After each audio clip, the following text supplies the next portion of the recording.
Luna! Don't go too fast. Hello, I'm American Johnson, the Journey Nerd, and we're in the elevator of our building, about to go pick up my new motorbike, which Luna has helped me find. It is an old fake Honda Win, which we'll talk about more later.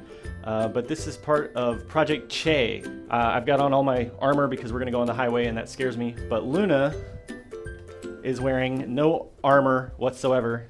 Every time you ride a motorbike, you should wear armor. Hi, I'm Luna. And I'm American. Welcome back to Luna The Journey Nerd series. And this is a series where we're gonna be going on some trips and traveling around Vietnam. Yes. Maybe some other places. Yes. And we're starting with, you heard about Project Che. Hey, American, why don't you explain to us what is Project Che?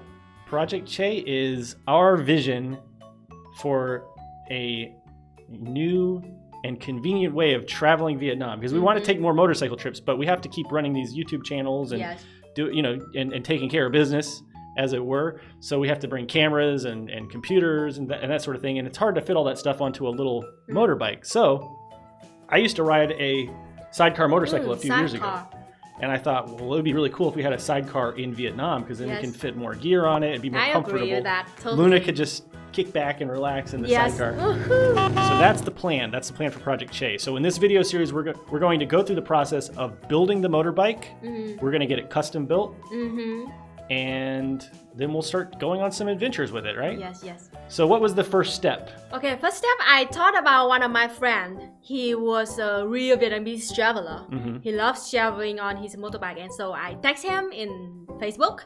And then he gave me some really good advices. And then he introduced me to a Facebook group that they sell the used motorbike. Right. And then I was thinking that we should get Honda Win. Now, if you're into motorbikes, you still probably have never heard of the Honda Win unless you've traveled in. I think they're very popular I know they're popular in Asia, but also maybe in Africa. I've seen that they're very popular. Yeah, yeah. These are like, it's an older style of Honda motorbike that they stopped making in the 90s. Yeah. They still make fake copies of them though, like in China and a few other places. But it's a great bike for traveling in Vietnam, and a lot of foreigners, especially that do long road trips, buy them because they're very cheap. You could actually buy a Chinese copy of this bike for like $150. They have a pretty strong engine, so they could take the mountains really well.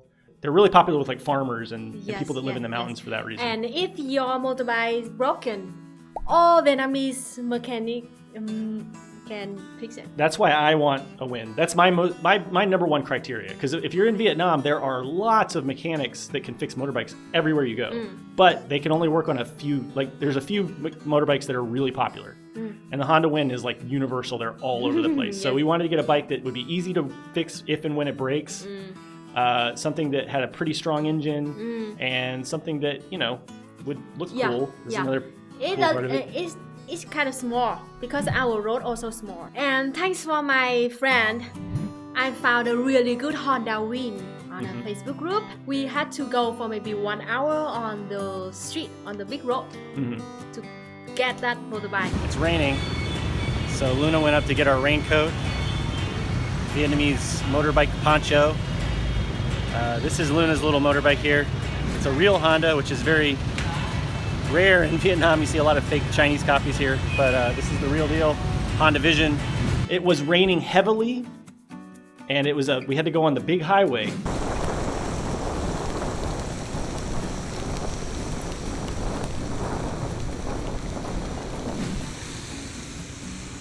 Here, hop off for a second, I gotta get my goggles. I can't see. They're under the seat. I'm sorry. It's dangerous.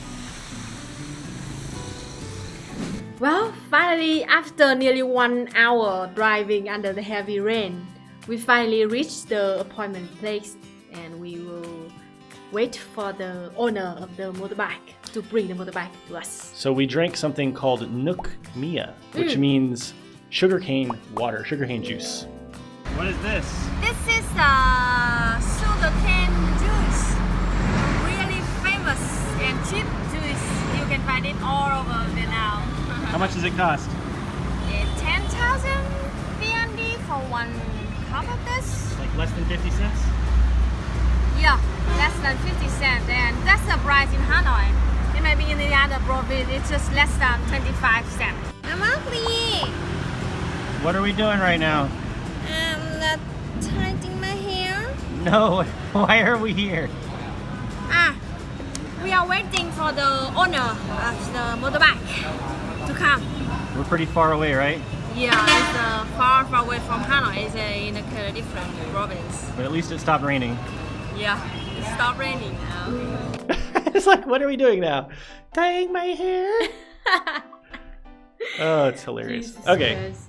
long story short, the guy shows up, the bike's okay. There are some problems. The front brakes not existing being the biggest problem.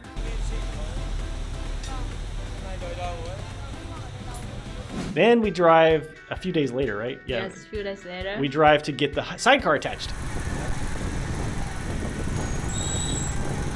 Now let me show you our sidecar plans. These were the plans that I drew up and Luna helped me with. Luna drew it, I designed it. That's kind of the idea. The whole idea was, basically build it out of piping, the way they do it in Thailand. But the first metal worker we brought it to, who everyone said this metal worker's great, like a lot of people on Facebook were saying that. We show up, he looks at the bike, he goes, I can't do it. He cannot. You can take it to this other place that's like an hour away. I was kind of very depressed and frustrated, and oh man. I made her call how many people?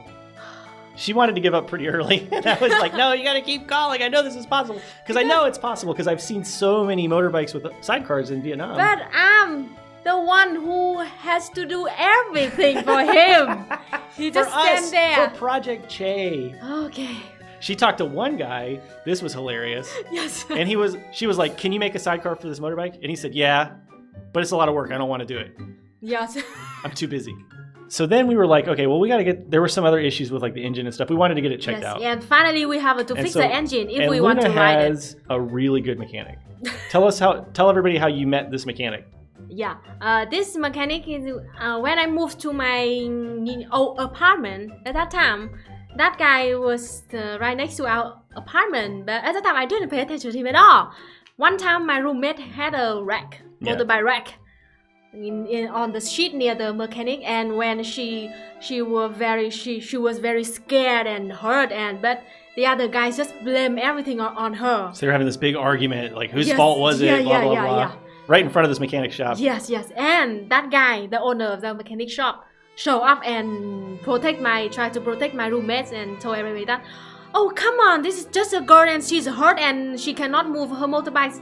Let's move everything here to my mechanical shop and then fix it and you can talk later. Yeah. And my roommate felt really So he kind of like saved the day. Yeah. He was like the mechanic Superman. Yes. And then he's like really honest. Yeah, really honest. What I like about him is when we take our bikes to get them fixed, he'll just be like, okay, do you want it to look good or do you want it to work? Yes. He's like, it'll cost this much to look good. It'll cost this much for it just to work. So he'll always give us cost this much to look both. Yeah, right. So of course we're always like, just give us whatever's cheap and works. We bring him there just to get the engine looked at and stuff. And while we're there, by chance, I just it's never gonna work, but I just asked him, I want to have a sidecar with this motorbike. Do you know any place that can have us? He said, I can do it. Not only that, but he's like, so we start negotiating it and talking about it. I was so happy. And he's like, so we show him our plans and we send him some photos and stuff. And over the next few days, we're like discussing it and negotiating it with him. All's well that ends well. That should be finished building hopefully by the end of this month, which is October. Yeah, and that's our plan about Project Che, and we're gonna have him at the end of this month. And I hope that in November. November, right? November we'll take the maiden voyage. Yes. The first trip. Yes, the with very Project first Che, trip. And we're going to document the whole thing. So I'm excited. Me too. I'm very super excited. So make sure that you subscribe to Luna Oi and stay tuned. Yes. And we'll see you next Saturday. That's see your you line, next right? Saturday, and don't forget to subscribe. Thank you. Bye bye. Ciao, các bạn. Hey, American. Why don't you? Hey, Luna. Ow. She just hit me in the face. I did not. I did not hit him. Oh, hi, Mark. You're tearing me apart, Luna. Yeah.